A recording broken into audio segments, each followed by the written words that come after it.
You did everything they asked. You served, got injured, and followed the process just like they told you.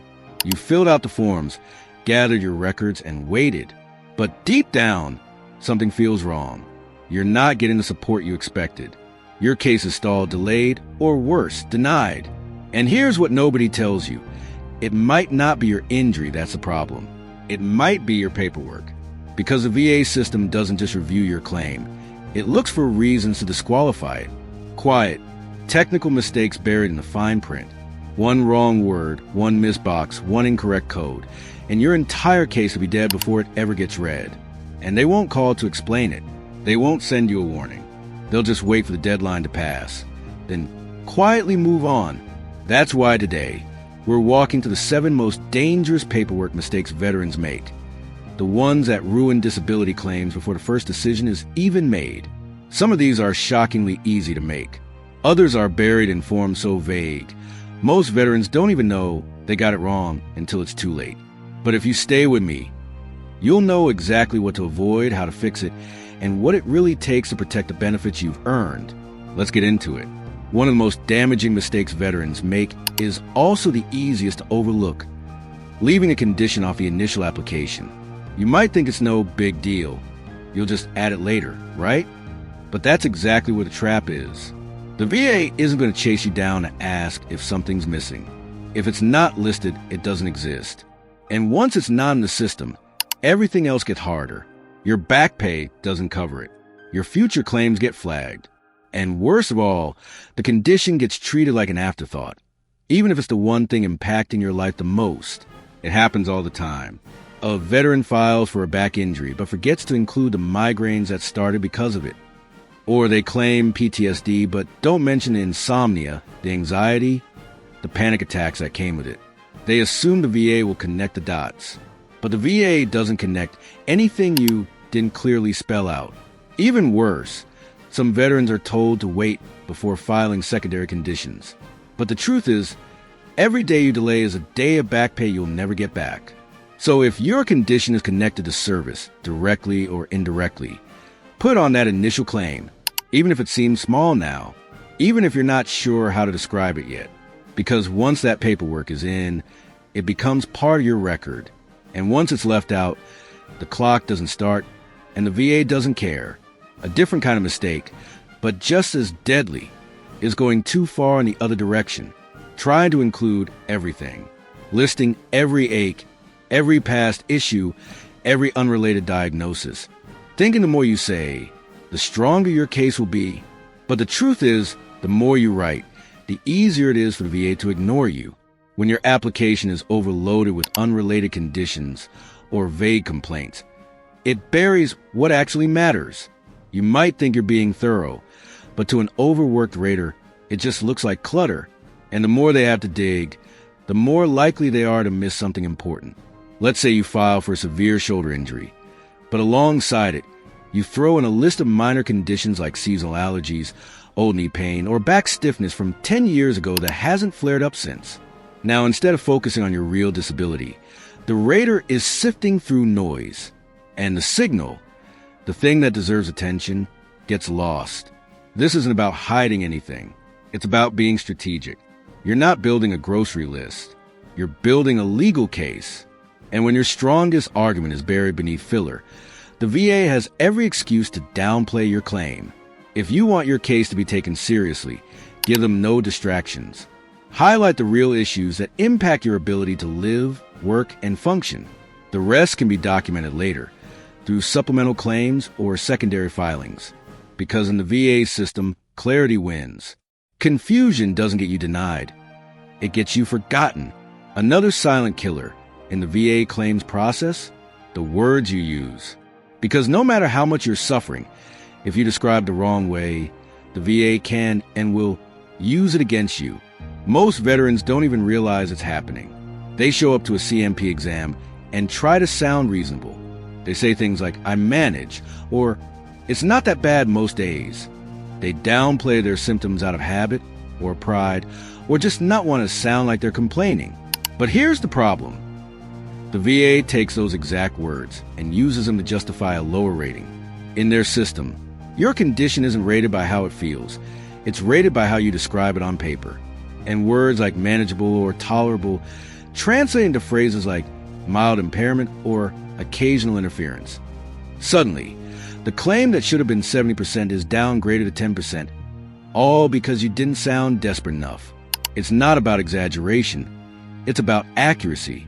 If you have panic attacks, say how often they happen. If you can't sleep more than 3 hours at a time, say that. If your back pain keeps you from sitting for more than 15 minutes, be clear. Don't soften the impact. Don't assume the rater will read between the lines. They won't. Your medical records may tell one story, but your words tell another. And when they conflict, guess which one they use? So the next time you describe your condition, whether it's on a form or during an exam, don't be polite. Be precise. Because if your language doesn't match your reality, your rating won't either. Out of all the forms in the VA system, the 21-526 Easy might seem simple, but it's also one of the easiest places to make a mistake that completely derails your claim. This is the foundational document. It's how you file for disability compensation. And yet, one missing box, one skipped section, one unchecked field, and your claim could be delayed, denied, or quietly stalled without warning. You'd think they'd reach out to clarify, but they don't. They don't send a correction request. They don't flag it with urgency. They just mark it as incomplete and let it sit. Or worse, deny it outright without ever explaining what you missed. One of the most common errors? Leaving off dependents, which can lower your total benefits. Or forgetting to clearly list each condition being claimed. Sometimes veterans don't realize they're supposed to be specific, so they write something vague like leg pain or mental health without identifying a diagnosis. And the VA uses that vagueness to say the claim isn't valid. Then there's the signature section. Believe it or not, missing or mismatched signatures, especially on digital submissions, is one of the most common reasons a claim gets kicked back. And they won't tell you until weeks, sometimes months, have already passed.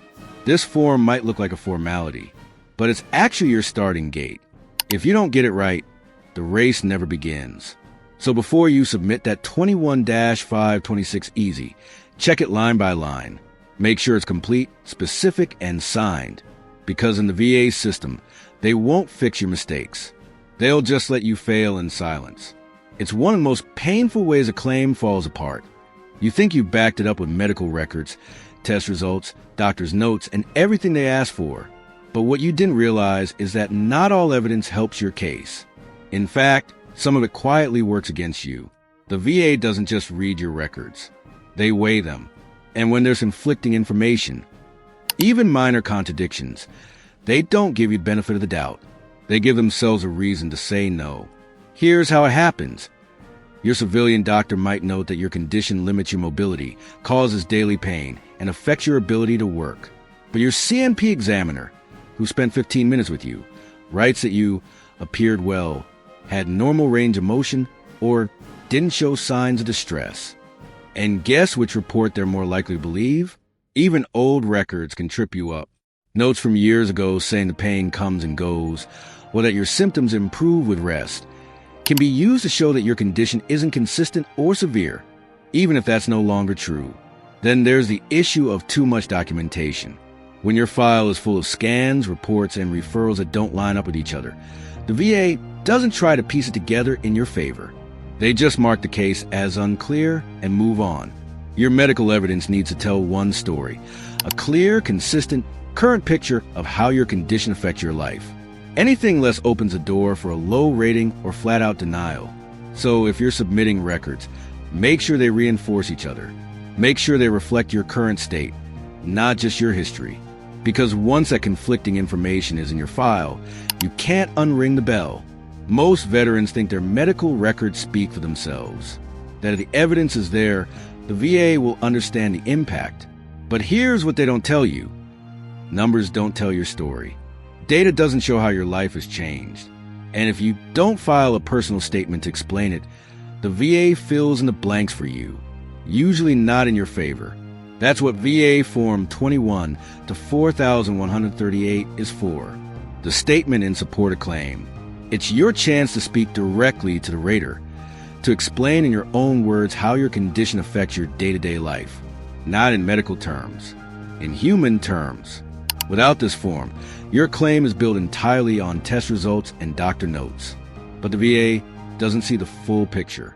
They don't see how you haven't slept through the night in months, how your back pain makes it impossible to sit for a full workday, how your PTSD keeps you from being around crowds, or even your own family. And if you don't say it, they assume the impact is average, not severe, not constant, just manageable. That word alone can cost you thousands in compensation and years of back pay. Even worse, skipping this form makes your appeal harder later. Because once the VA has made their decision based on incomplete information, you're fighting to fix a story you never got to tell in the first place. So don't leave your claim silent. Use the 21 to 4,138. Be honest. Be specific. Say exactly what's changed, what you can no longer do, what your day actually looks like, what others might not see. Because when the system is built to see you as just a file, your words might be the only thing that makes them remember you're a person. The most unforgiving mistake of all isn't what you write. It's what you don't do in time. Because in the VA system, missing a deadline doesn't just delay your case. It resets it. It erases your back pay. And most of the time, you won't even know it happened until it's too late. Every part of the disability process is tied to strict time frames. You've got 1 year to appeal a denial, a few months to file supplemental evidence, and tight windows for higher-level reviews or BVA hearings. But here's the catch. The VA doesn't remind you. There's no countdown, no alert, no follow-up. You're just expected to know. And if you miss it by even a single day, everything resets. Your effective date gets wiped out. That means the months or years you waited could amount to zero in back pay. The claim goes cold, and you're forced to start over from scratch. This happens more often than you'd think. Veterans assume their paperwork was received. They think a pending decision gives them breathing room. Or they trust that a delay means more time. But the clock never stops ticking, and silence from the VA doesn't mean your case is safe. It means your window is closing. Even more dangerous is when deadlines change based on the type of form you file. Confused about whether you need a supplemental claim or a higher-level review. Pick the wrong one, and the clock keeps running. And the moment it hits zero, your claim falls through the cracks, quietly and permanently. So if you're filing, appealing, or submitting new evidence, mark the dates. Set reminders. Triple-check your timelines. Because the VA won't deny you for being wrong. They'll deny you for being late.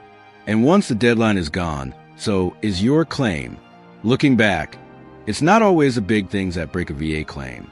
It's the small details, the quiet mistakes, the boxes you didn't check, the deadlines you didn't know you missed, the language you didn't realize could be turned against you.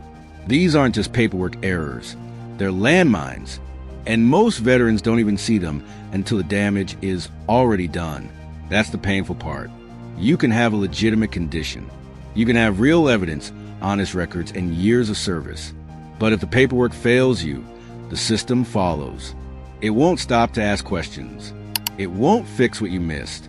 It'll just let your claim die in silence. But now you know better. And knowing is the beginning of getting it right. Whether it's your first time filing or you're already deep in the process, this is your chance to catch the small stuff before it becomes a big loss. Review your forms. Read the fine print. And if you're not sure, ask, because the cost of getting it wrong is too high to ignore. If this video helped you catch a mistake or avoid one, drop a comment below and just say, "Caught it." It lets us know you're here and that this kind of content matters. And if you want more straight talk breakdowns like this one, don't forget to subscribe and hit the bell. Your support helps us bring these truths to more veterans who need them, more than you know. Thanks for watching, and we'll see you in the next one.